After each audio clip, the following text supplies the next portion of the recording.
News 24 सामान्य जनतेचा आवाज। पूर्णा पाटबंधारे प्रकल्पाच्या येलदरी जलाशयावरील जलविद्युत केंद्राकरिता आज पाणी सोडण्यात आले।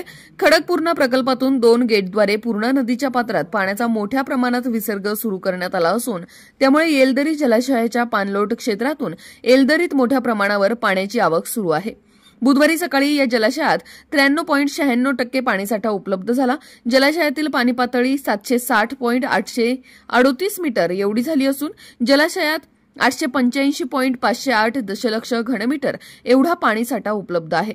दरम्यान नदीपात्रातील पाण्याची आवक ओळखून पाटबंधारे खात्याद्वारे शुक्रवारपासून येलदरी येथील जलविद्युत केंद्रातील टर्बाईनला पाणी सोडण्याचा व नदीपात्रात सुद्धा पाण्याचा विसर्ग करण्याचा निर्णय जाहीर केला। दरम्यान नदीपात्रावरील शेतकऱ्यांनी आपापले नदीपात्रातील साहित्य किंवा जनावरे हटवावीत असे निर्देश दिले आहेत।